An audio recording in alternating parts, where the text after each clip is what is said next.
평생을 바쳐 키운 아들이 제 뺨을 후려쳤습니다. 귀가 먹먹해지는 파열음과 함께 고개가 돌아갔죠. 엄마! 제발! 그냥 순순히 내놓으라고! 아들의 악에 바친 목소리가 울렸고 며느리는 제 통장을 빼앗기 위해 제 손목을 비틀었어요. 저는 저항하다 아들의 손에 밀쳐졌고 그대로 펄펄 끓는 육수 냄비 위로 팔이 떨어졌습니다. 살이 타들어가는 끔찍한 고통 속에서 저는 평생 착하게만 살아온 제 인생을 저주했어요. 남편을 일찍 여의고 시장 골목 귀퉁이에서 20년간 반찬 가게를 하며 홀로 아들을 키웠죠. 제 몸이 으스러져라 일하며 밥값을 아껴가며 피땀으로 모은 전 재산 5천만 원. 당연히 하나뿐인 아들의 미래를 위해 쓰려 했습니다. 하지만 그 지옥 같던 밤 이후 모든 것이 달라졌어요. 저는 제 인생에서 가장 차갑고 처절한 결정을 내렸죠. 얼마 후 아들은 전화기 너머로 울부짖었습니다. 엄마! 진짜 그 돈 다 쓴 거야? 우리 다 죽으라는 거냐고! 며느리는 스트레스로 유산할 것 같다며 저를 살인자라고 몰아세우는 문자까지 보내왔어요. 돈 때문에 아들이 어머니를 때리고 불길 속에 버리는 끔찍한 현실. 제 목숨값 5천만 원을 둘러싼 추악한 진실과 그럼에도 불구하고 제가 내릴 수밖에 없었던 마지막 선택. 대체 제가 어떤 결정을 했기에 아들 내외가 저토록 발악했던 걸까요? 지금부터 제 뺨과 팔에 남은 흉터와 함께 그날의 모든 것을 말씀드릴게요. 제 하루는 늘 새벽 4시 청량리 시장의 비릿한 공기와 함께 시작됐습니다. 남편이 뺑소니 사고로 허망하게 세상을 떠나고 갓난아들 성우를 들쳐업고 이 시장 골목에 엄마 반찬이라는 작은 가게를 얻은 것이 20해 전이에요. 그 후로 제 인생에는 해도 달도 없었죠. 오직 가게의 형광등과 아들 성우의 얼굴만이 제 세상을 비추는 빛이었어요. 가게 딸린 작은 쪽방에서 새우잠을 자며 하루 4시간 이상 자본 적이 없습니다. 제 몸에서는 늘 마늘 냄새와 멸치 볶는 냄새가 떠나지 않았죠. 새벽부터 밤까지 하루 종일 기름때와 함께 살다 보니 옷에서 떠나지 않는 냄새가 제 숙명처럼 느껴졌어요. 아들 성우가 학교에서 너희 엄마한테서 이상한 냄새나라는 말을 듣고 울면서 들어온 날, 저는 제 몸을 수세미로 피가 나도록 문지르며 서럽게 울었습니다. 아무리 빡빡 문질러도 떠나지 않는 냄새, 제 손톱 사이사이까지 밴 기름 냄새를 보며 저는 제 자신이 한없이 초라해 보였어요. 성우야, 미안해. 엄마가 돈 많이 벌어서 우리 아들 좋은 옷, 맛있는 거 다 사줄게. 이 냄새 조금만 참아줘. 아들의 울먹이는 얼굴을 보며 다짐했죠. 이 냄새가 아들의 자존심을 깎아내리게 하지 않겠다고. 그래서 더 독하게 일했어요. 새벽 3시에 일어나 김치찌개, 된장찌개, 불고기 등 30여 가지 반찬을 만들기 시작했습니다. 무릎 연골이 다 닳아 걸을 때마다 뚝뚝 소리가 날 정도로 망가져도 손목에 파스를 겹겹이 붙여가면서도 하루도 가게 문을 닫지 않았어요. 시장 상인들은 저를 보고 말했죠. 명자 씨, 좀 쉬어. 몸이 성한 게 있어야 돈도 벌지. 하지만 저는 멈출 수 없었어요.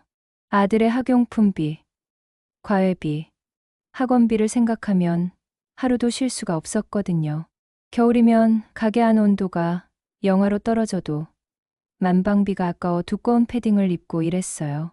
여름이면 가스레인지 앞에서 하루 종일 서 있다 보니 온몸이 땀범벅이 되어도 참았죠. 손가락 마디마디가 까칠해져서 반창고를 붙이고 이래도 그 모든 고통이 아들을 위한 것이라고 생각하니 견딜만 했어요. 그렇게 아들을 대학까지 보냈습니다. 졸업식 날 멀끔하게 학사모를 쓴 아들을 보며 저는 눈물을 멈출 수가 없었어요. 제 평생의 고생이 헛되지 않았다는 안도감에 저는 세상 모든 것을 가진 기분이었죠. 시장 상인들도 축하해 주었어요. 명자 씨 아들, 정말 대단하네. 엄마, 닮아서 똑똑해. 아들은 다행히 번듯한 중소기업에 취직했고 제 걱정도 한시름 놓는가 싶었어요. 엄마, 이제 고생 그만하고 가게 접으세요. 제가 모실게요. 아들의 그 말이 어찌나 든든하고 대견했는지 모릅니다. 하지만 저는 이를 놓을 수 없었죠. 아들이 결혼할 때 전세금이라도 한 푼 보태주고 싶은 것이 어미의 마음이었으니까요. 매달 아들이 용돈이라며 주는 30만 원도 고스란히 통장에 넣었어요. 엄마, 이거라도 받으세요. 하는 아들의 말에 저는 눈물을 글썽였죠. 제가 키운 아들이 이렇게 효자로 자라줘서 얼마나 고마웠는지 몰라요. 성우가 30살 되던 해 결혼할 여자라며 유진이를 데려왔습니다. 희고 고운 얼굴에 세련된 옷차림, 제 누추한 가게와는 어울리지 않는 아가씨였어요. 첫 인사를 할 때부터 느꼈죠. 이 아가씨의 눈빛이 뭔가 차갑다는 것을. 어머니, 안녕하세요. 성우 씨한테 어머님 음식 솜씨가 최고라고 귀에 딱지가 않도록 들었어요. 아이고, 뭘 변변찮게 차린 것도 없는데. 저는 행여나 제게서 나는 반찬 냄새가 아가씨에게 불쾌감을 줄까봐 멀찍이 떨어져 앉았어요. 유진이는 좁아터진 가게 안을 힐끔거리면서도 애써 미소를 지었죠. 하지만 그 미소 뒤에 숨어 있는 것들을 저는 놓치지 않았어요. 불편함, 경멸, 그리고 어떤 계산 같은 것들 말이에요. 그래도 저는 그 불편한 기운을 애써 외면했어요. 그저 제 아들이 사랑하는 여자라고 하니 그걸로 족하다고 생각했죠. 그때는 그 계산적인 미소가 제 남은 인생을 지옥으로 몰고 올 칼날일 줄은 꿈에도 몰랐어요. 결혼 후 며느리의 본색은 생각보다 빨리 드러났습니다. 처음 한 달 정도는 어머니, 안녕하세요라며 예의를 지키던 것이 이제는 대놓고 제 삶을 경멸하고 모욕하기 시작했어요. 어머니, 이 반찬 좀 그만 가져오세요. 집에서 음식물 쓰레기 냄새 나요. 저희 그냥 배달시켜 먹을게요. 제가 정성 들여 만든 반찬들을 쓰레기 취급하는 며느리의 말에 저는 가슴이 찢어지는 것 같았어요. 하지만 더 충격적인 건 아들의 반응이었죠. 엄마, 유진이가 틀린 말 한 거 아니잖아. 엄마도 이제 좀 세상이 어떻게 돌아가는지 아셔야지.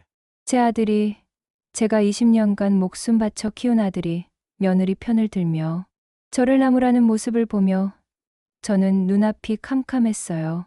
이게 정말 제가 아는 성우가 맞나 싶었죠.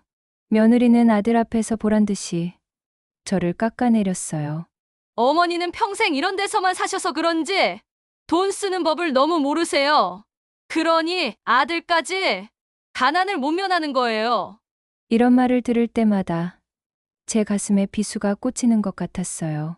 더 견디기 힘든 건 아들이 그런 아내의 말에 점점 동조하기 시작했다는 거였어요. 엄마, 유진이 말이 맞아요. 엄마가 너무 구시대적으로 생각하시는 것 같아. 어느 날부터인가 아들 내외는 제게 돈 이야기를 꺼내기 시작했어요. 처음에는 작은 액수였죠. 엄마, 유진이 카드값 좀 맞게 50만 원만 빌려줘. 엄마, 이번 달 생활비가 좀 부족해서. 그런데 100만 원만. 저는 아들 기죽이고 싶지 않아 가게 수입에서 쪼개고 쪼개 돈을 내주었어요. 하루 매출이 15만 원 정도인 작은 반찬 가게에서 매달 100만 원, 200만 원씩 내주는 건 정말 힘든 일이었죠. 그래도 아들이니까 며느리가 기분 나빠할까봐 참고 내줬어요. 하지만 그들의 요구는 점점 더 커져만 갔어요.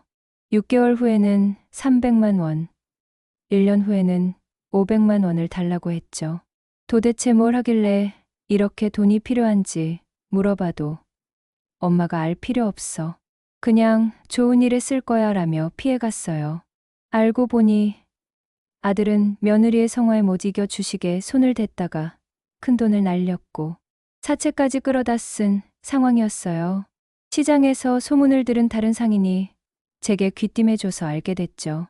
명자 씨, 성우 씨가 요즘 빚쟁이들한테 쫓겨다닌다던데 괜찮아? 그 말을 듣는 순간 저는 다리에 힘이 풀려 주저앉을 뻔했어요. 그들이 제게 손을 벌리는 이유가 생활비가 아니라 빚을 갚기 위함이라는 것을 알았을 때 저는 하늘이 무너지는 것 같았어요. 성우야, 어떻게 그런 짓을 할 수가 있어? 당장 그만둬. 제가 울면서 따졌을 때 아들은 오히려 제 탓을 했어요. 엄마가 뭘 알아요? 한 방에 인생 역전할 수 있는 기회였는데 엄마가 돈만 좀 일찍 보태줬어도 이렇게는 안 됐잖아요. 며느리는 옆에서 기름을 부었죠. 어머니가 성우 씨 앞길을 막고 계신 거예요? 평생 남의 집 식모살이처럼 반찬이나 만드니 돈 귀한 줄을 알겠어요? 그 가게 보증금이랑 쌈짓돈 어차피 썩힐 거 아니에요? 저희 주세요. 저희가 그 돈으로 10배, 100배로 불려드릴게요. 식모살이라는 말을 듣는 순간 제 20년의 희생이 한순간에 모독당하는 기분이었어요. 제가 얼마나 아끼고 아껴서 모은 돈인지, 얼마나 많은 밤을 잠 못 이루며 일했는지 그들은 전혀 알지 못했어요. 그들은 저를 아들의 성공을 가로막는 무지하고 고집센 늙은이로 몰아갔어요. 제가 아니라고, 그건 위험한 길이라고 아무리 설득해도 소용없었죠. 아들은 이미 며느리의 말에 완전히 세뇌되어 있었어요. 어머니가 너무 예민하게 구시니까 유진이가 스트레스로 아프잖아요. 저희가 잘 되자고 하는 말을 꼭 그렇게 꼬아서 들으셔야겠어요?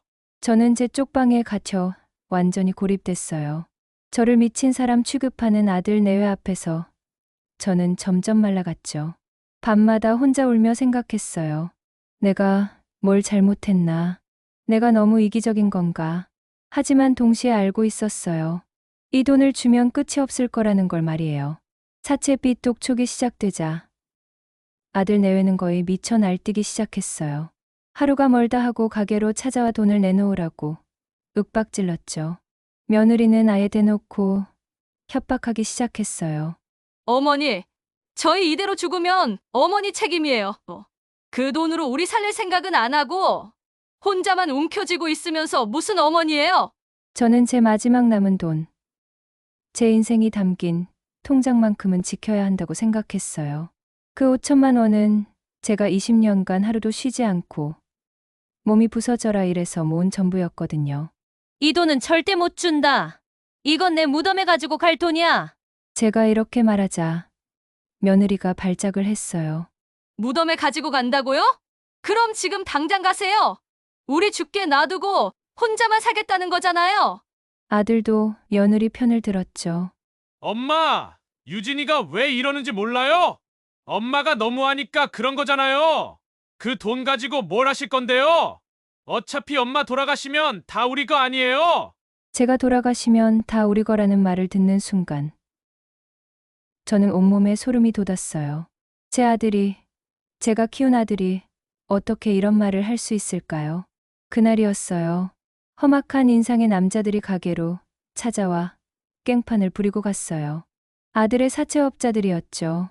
그들은 가게 안을 어지럽히고 반찬통들을 바닥에 내던지며 소리쳤어요. 야, 성우 엄마! 네 아들이 우리 돈 가지고 튀었어! 일주일 안에 돈 안 갖고 오면 진짜 가만 안 둬! 그들이 돌아가고 저는 공포에 떨며 어지럽혀진 가게를 정리했어요. 깨어진 반찬통들을 보며 눈물이 쏟아졌죠. 제 20년의 삶이 이렇게 망가져가는 걸 보니 숨이 막힐 것 같았어요. 그날 밤 저는 통장을 낡은 솥단지 밑에 숨겼어요. 혹시라도 아들 내외가 몰래 가져갈까 봐서요. 손이 부들부들 떨려서 제대로 숨길 수도 없었죠. 하지만 며칠 후 아들과 며느리가 다시 쳐들어왔어요. 두 사람의 눈은 돈에 미친 사람처럼 시뻘겋게 충혈되어 있었어요. 며느리는 아예 화장도 안 하고 왔고 아들은 며칠간 씻지 않은 것 같은 냄새가 났죠. 엄마, 통장 어디다 숨겼어? 당장 내놔! 그런 돈 없어. 제가 계속 모른다고 하자 며느리가 제 머리채를 잡을 듯이 달려들었어요. 이 늙은 여우가 자식이 빚더미에 앉아 죽게 생겼는데 돈을 숨겨? 당신이 엄마야? 아들이 며느리를 말리는 척하며 쪽방을 미친 듯이 뒤지기 시작했어요.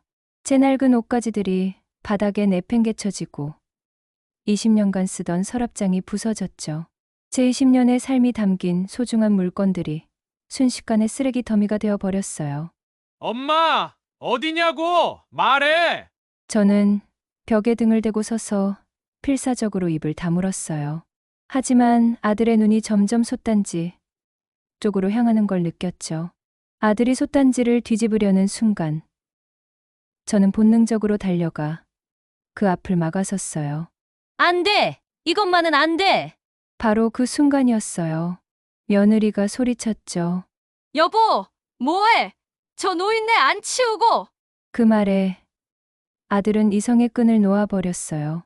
제가 알던 착한 아들의 모습은 어디에도 없었죠. 돈에 미친 괴물만 서 있을 뿐이었어요. 엄마! 좀 비켜! 아들은 제 얼굴을 향해 손을 치켜들었어요. 그 순간 저는 믿을 수 없었죠. 설마 내 아들이, 내가 목숨 바쳐 키운 아들이 나를 때릴 리는 없을 거라고 생각했어요. 하지만 현실은 냉혹했어요. 세상이 쩌렁 울리는 소리와 함께 제 뺨이 얼얼해졌어요. 순간 머릿속이 하얘졌죠. 귀가 먹먹해지고 입 안에서 쇳맛이 났어요.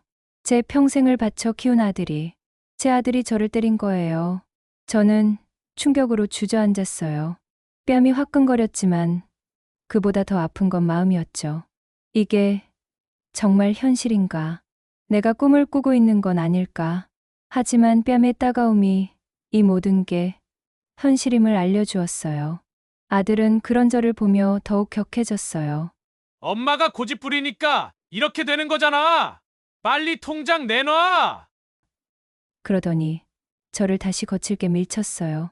그리고 마침 점심 장사를 위해 육수를 끓이던 뜨거운 냄비 위로 제 왼쪽 팔이 그대로 쓸렸어요. 순간 너무나 끔찍한 고통이 온몸을 관통했죠.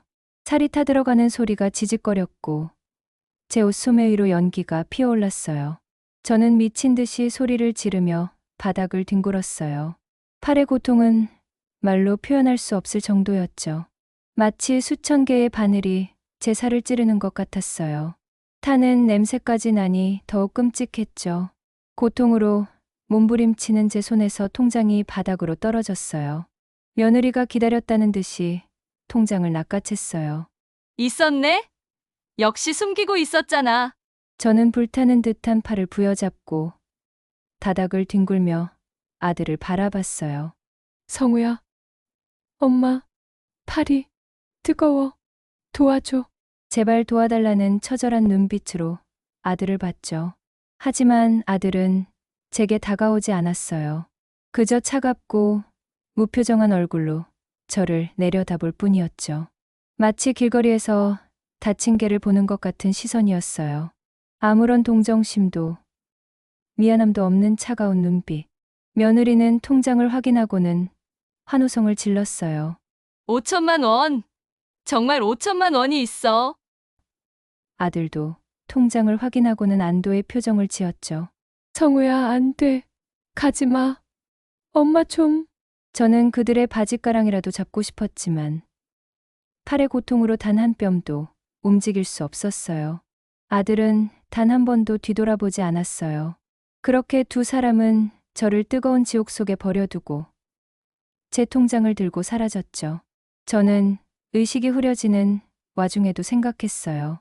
내 아들이 나를 때리고 나를 불태웠구나.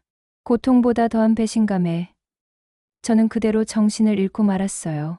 제가 눈을 떴을 때는 병원 응급실이었어요.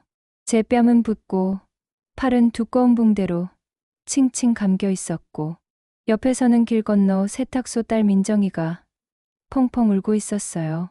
제가 몇 시간째 가게 문을 열지 않는 것을 이상하게 여긴 민정이가 가게에 왔다가 쓰러져 있는 저를 발견하고 119에 신고한 거였죠. 이모! 이게 무슨 일이에요? 누가 이모를 이렇게 만들었어요? 민정이의 울먹이는 소리에 저는 겨우 입을 열었어요. 민정아, 고마워. 목소리가 쉬어서 제대로 나오지도 않았죠. 의사가 와서 설명해 주었어요. 제 팔의 화상이 이도 화상이며 평생 흉터가 남을 것이라고 했어요. 그리고 제 무릎 상태도 더 이상 수술을 미룰 수 없는 지경이라고 했죠. 어머니, 무릎 연골이 거의 다 닳아서 인공관절 수술을 하셔야 해요. 언제부터 이렇게 아프셨어요? 20년간 무릎을 혹사시킨 결과였어요.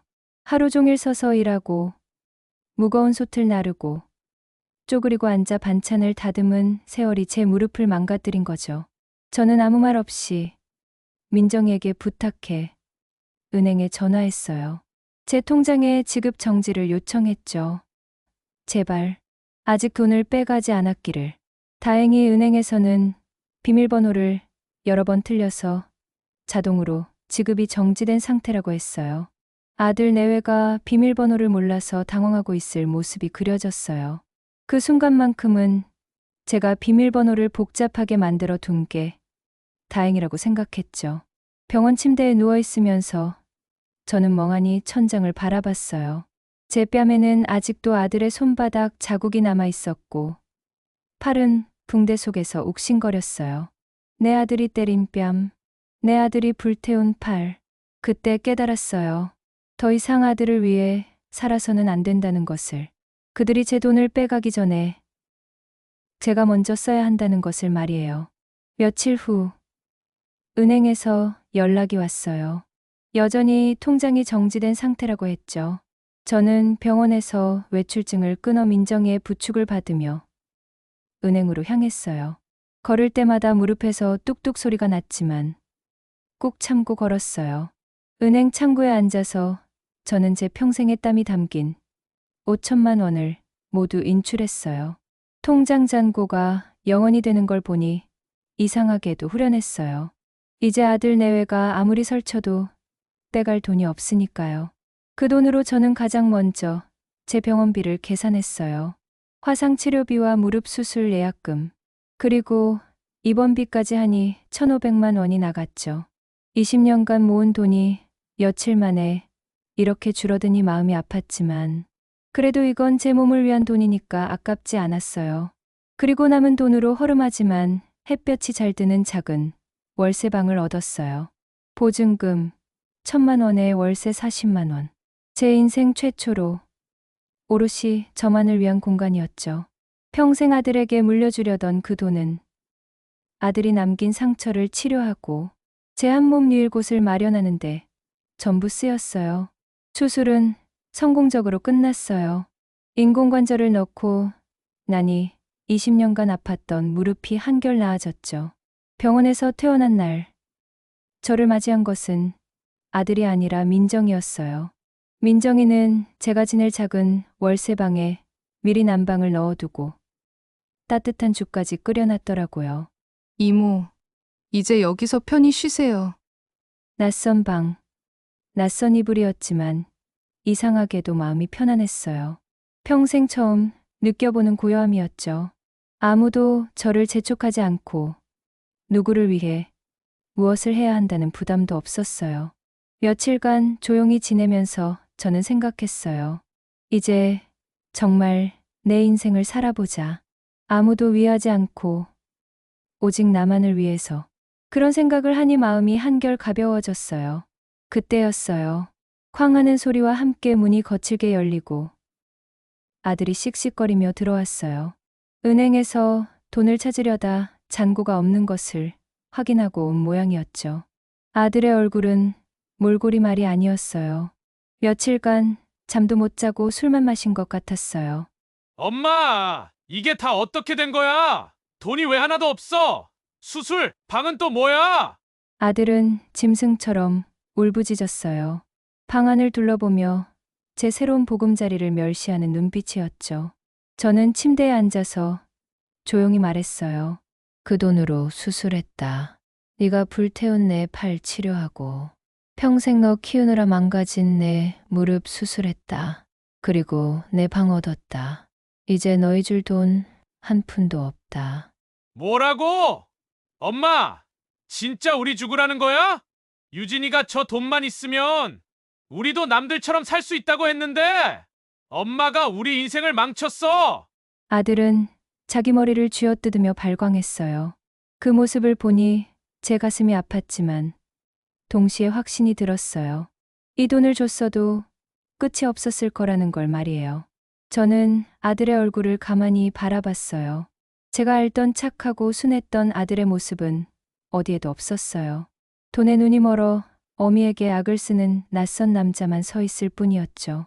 성우야, 엄마는 평생 너를 위해 살았어. 20년간 하루도 쉬지 않고 일했어.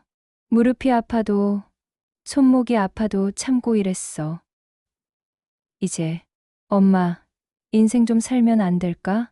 제 말에 아들은 잠시 할 말을 잃은 듯 보였어요. 그러나 이내 제 가슴에 평생 지워지지 않을 비수를 꽂았어요. 그럴 거면 그때 나를 왜 낳았어? 가난할 거면 낳지를 말았어야지. 그 말을 듣는 순간 제 세상이 무너져 내렸어요. 제 20년의 희생, 제 모든 삶이 한마디로 부정당했어요. 뺨을 맞았을 때보다, 팔이 불에 탔을 때보다 더한 고통이었죠. 눈물이 쏟아지는 것조차 잊었어요. 그저 심장이 멈추는 것 같았죠. 내가 이 아이를 낳은 게 죄였나? 평생 아들을 위해 살아온 제 인생이 한순간에 무의미해졌어요. 나가.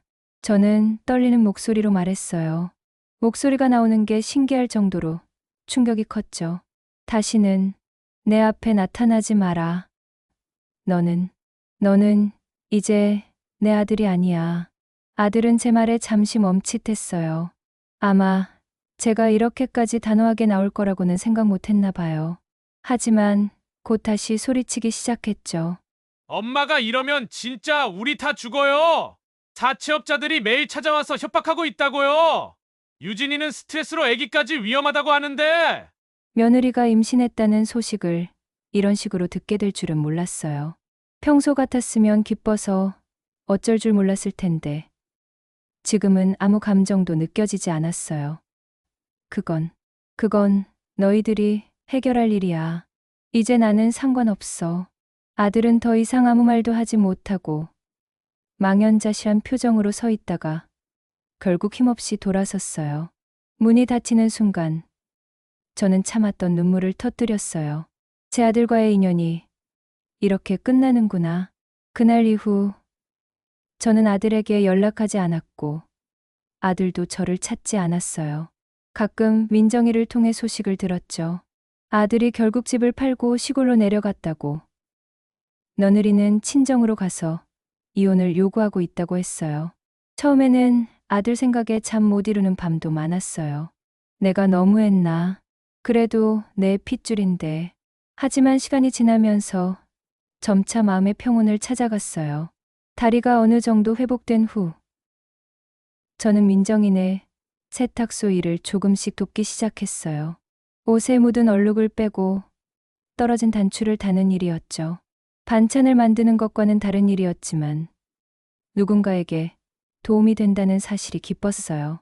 20년간 기름 냄새에 절어 살았던 손에서 이제는 세제 냄새가 났어요. 처음에는 어색했지만 점차 익숙해졌죠. 새로운 시작이라고 생각하니 나쁘지 않았어요. 민정이는 제게 월급이라며 작은 봉투를 내밀었어요. 이모, 약소하지만 받아주세요. 아니다. 내가 좋아서 하는 일인데. 안 돼요. 이건 이모가 땀 흘려 번 소중한 돈이에요. 저는 제 손으로 번 오롯이 저를 위한 첫 돈을 받아들고 한참을 울었어요. 80만 원. 적은 돈이었지만 그 어떤 돈보다 소중했죠. 이제 제게는 아들이 없어요. 하지만 제 곁에는 민정이라는 딸이 생겼고 세탁소에 오는 동네 사람들이 새로운 가족이 되어 주었어요. 저는 더 이상 성우 엄마가 아닌 명자 씨, 명자 이모로 불려요. 제 이름을 되찾은 거죠. 아침에 일어나면 가장 먼저 거울을 봐요. 제 뺨에 남은 희미한 자국과 팔의 흉터를 보면서 그날의 기억이 떠오르지만 이제는 더 이상 저를 무너뜨리지 못해요. 오히려 제가 얼마나 강인한 존재인지를 상기시켜 주는 훈장이 됐죠. 세탁소에서 일하며 만난 할머니들과 함께 수다를 떨고 점심때는 민정이와 함께 도시락을 먹어요. 작은 일상이지만 너무나 소중해요. 누구를 위해 희생하지 않아도 되는 평범한 하루하루가 이렇게 행복할 수 있다니요. 가끔 창밖을 보다가 문득 기름 냄새 밴 반찬 가게가 그리울 때도 있어요. 20년간 제 삶이었으니까요. 하지만 더 이상 돌아가지 않아요. 그곳에는 더 이상 저의 아들이 없으니까요. 제가 번 돈으로 좋아하는 실을 사서 뜨개질을 해요. 민정이에게 목도리를 떠주고 세탁소 단골 할머니께는 손수건을 떠드려요. 제 손으로 만든 것을 누군가 기뻐해 주니 마음이 따뜻해져요. 며칠 전 민정이가 제게 말했어요.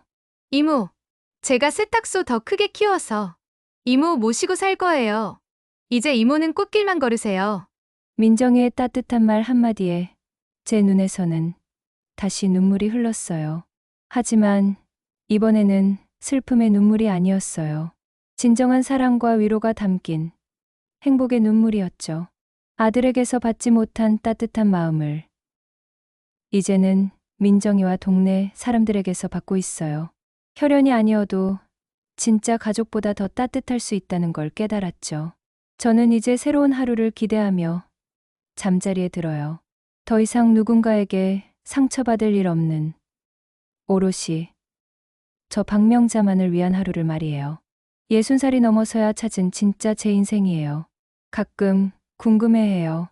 아들은 지금 어떻게 살고 있을까? 손자는 무사히 태어났을까? 하지만 그 궁금함도 잠시뿐이에요. 저에게는 지금 이 순간이 더 소중하거든요. 저는 제 뺨과 팔에 남은 흉터를 만지며 스스로에게 말해요. 명자야, 너는 정말 강한 사람이야. 이제 행복하게 살아도 돼. 그리고 거울 속 제 모습을 보며 환하게 웃어요.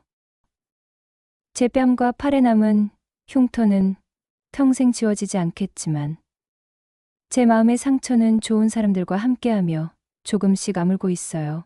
여러분의 삶에도 혹시 힘든 순간이 찾아온다면 용기를 잃지 마시고 반드시 자기 자신을 먼저 지켜내시길 바래요.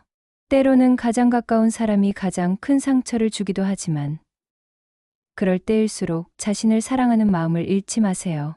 여러분 모두 행복하시길 바라며 오늘의 이야기를 마칠게요. 영상이 마음에 드셨다면 구독과 좋아요, 알림 설정 부탁드려요. 여러분의 따뜻한 댓글은 제게 큰 위로와 힘이 됩니다. 다음에도 더 진솔하고 깊이 있는 이야기로 찾아뵐게요. 감사합니다.